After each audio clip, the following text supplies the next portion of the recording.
Hello everyone, this is Helios Raven. I tell you how to do it, even if you don't care.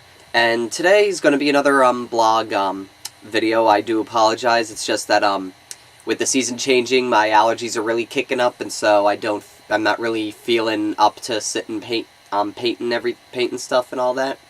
So just go talk a quick little bit about something.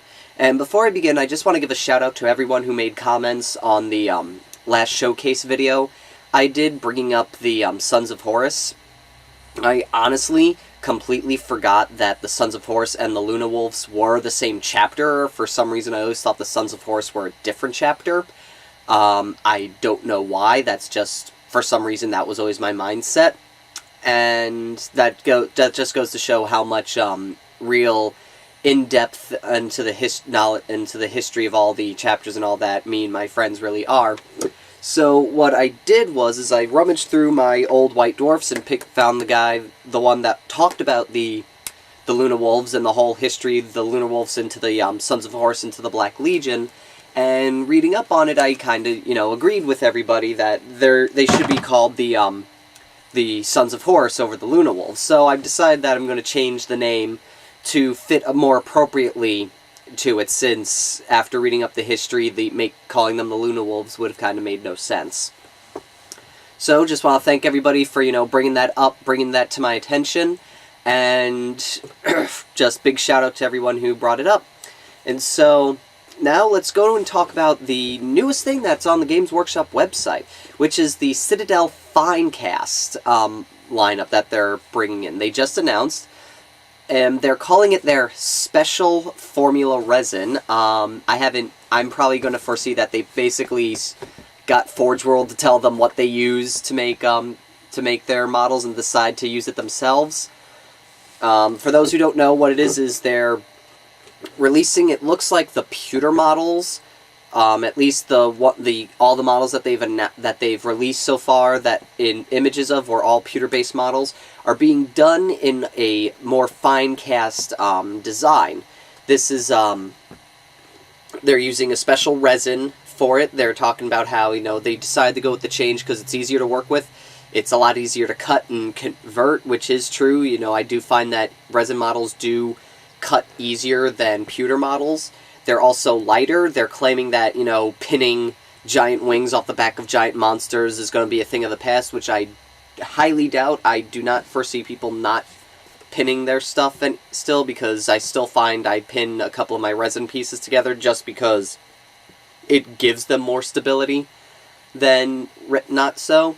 And they're also finer detail. They look closer to the original model that they crafted for the mold than any other casting that they've done. And looking at some of the pictures that they've posted, I do agree the models do look a lot crisper and a lot more fine detailed, and hopefully Games Workshop will stay on top of making new molds so they don't end up, getting all broken and brittled and not get all, flocked in them and causing imperfections in casts as they progress. It's pretty interesting, really neat to see. I'm really interested to see how it works. I'm wondering to see if they're actually using the Forge World resin stuff, or if they're using something totally different from Forge World. So won't know that until we've actually see a model. As far as I'm aware, I don't think models are available. They're still working it out.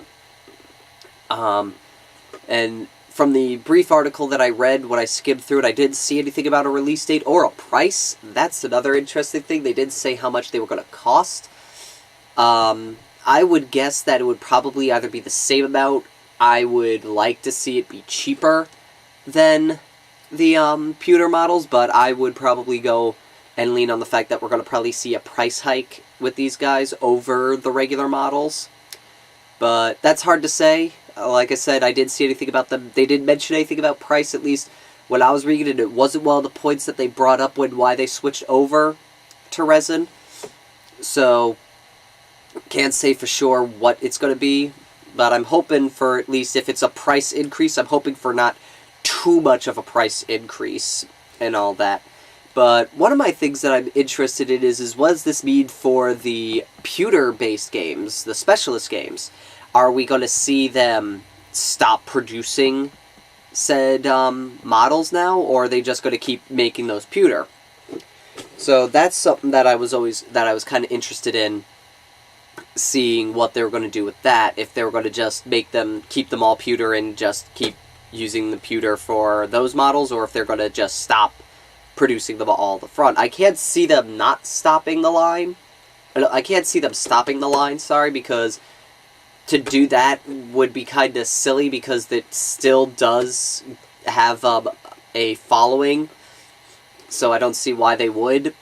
But all in all, I'm kind of excited for it. I do like the idea of switching over to pewter. My only major issue with it is heat. Over here by me, my room gets about 80, 90 degrees in the summer, sometimes 100 degrees, and I really don't have an air conditioning system in place here in the house.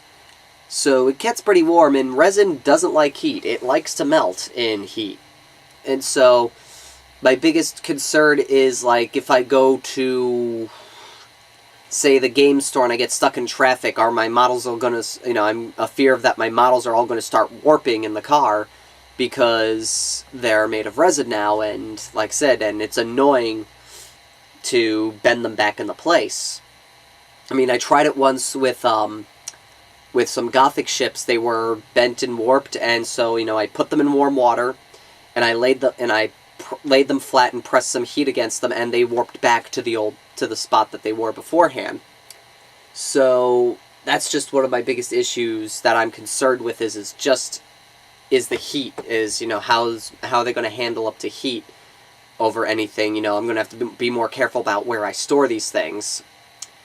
So that's really it with that. It's an interesting look that they got here. I do like some of the models that they've picked. I'd probably pick up one of them just to get a look-see for what it looks like. Probably the Eldar one. If not, maybe a Space Marine, if they have any available. It looks like that they got, Gorgon Skull or Gorgonzola. I usually call him Gorgonzola because I never knew how to pronounce his name properly. The Emperor's Champion, Gandalf the White, some Warhammer models that I wasn't too familiar with, the giant bat monster from Vampire Count, and the Eldar Uratek or something like. I'm horrible with pronunciations of names with this thing, but it's basically the Eldar warrior champion with swooping hawk wings. Not my favorite war gear setup for that guy, but I'll pick one up to see what it's like, just so I can get a feel for the new stuff going on, and maybe I'll do a comparison video to it and Forge World's resin models. So that is really all there is for today.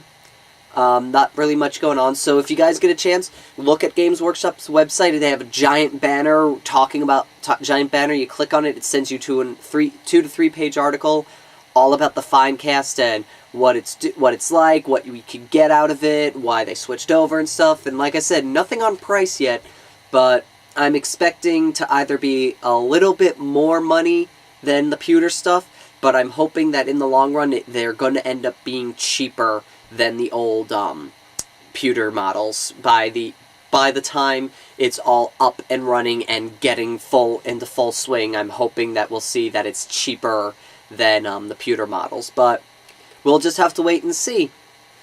I do apologize for doing like a blog video again. Like I said, it's the season change, so hopefully I'll be feeling a little bit better and get some more interactive videos next time. So until then, this is Helios Raven signing off.